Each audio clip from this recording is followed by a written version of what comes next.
Well, since I've seen it, I might as well talk about it.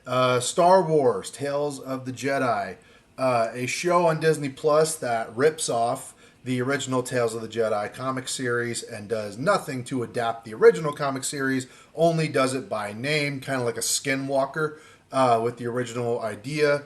But the show is a mini series, about 6 episodes, following two characters, Ahsoka and Count Dooku, told in canonical order in which the episodes are presented, but out of order in which the story arcs are melded together, because it's one Ahsoka episode, three Dooku episodes, and then two Ahsoka episodes. Kind of out of order and weird that way, but it is canonically accurate with how the timeline works. I don't really have much to say about the show that's super positive because, well, first of all, it's Disney Star Wars. I have nothing positive to say about Disney Star Wars. But playing devil's advocate here for a second and setting aside my personal bias against Disney and Star Wars and Lucasfilm, this show actually wasn't the worst fucking thing that I've ever seen.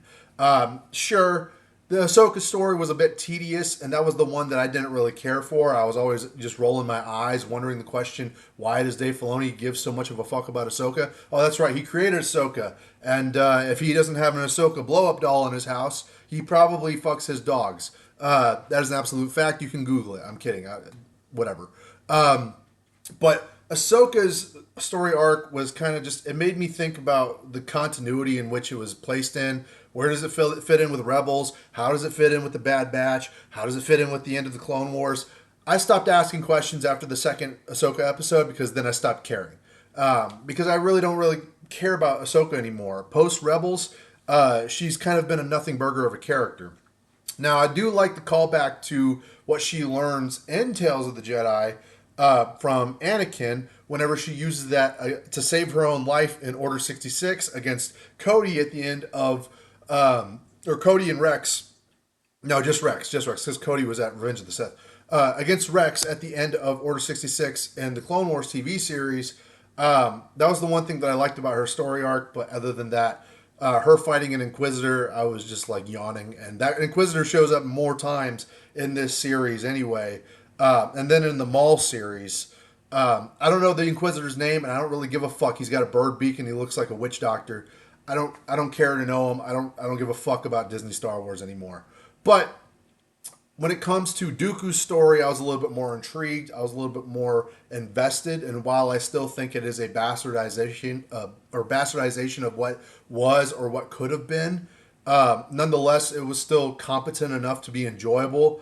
Where it shows the over the course of 3 episodes, Dooku starting to mentally break down, and we start to see the cracks into the foundation of what Dooku's about. Of course, you start with him and a young Qui-Gon going to a planet and seeing the devastation that the Republic has left this planet in, and he's wondering, why don't the Jedi help this planet? And then this is sort of breeding the separatist ideas of Count Dooku into this character while Qui-Gon sees it. And then we see another episode very similar with him and Mace Windu going on a mission, and Dooku starts to show a little bit of a darker side, starts to embrace the dark side. He starts to go into the Jedi libraries and remove Kamino from the library, essentially creating in Disney Star Wars canon.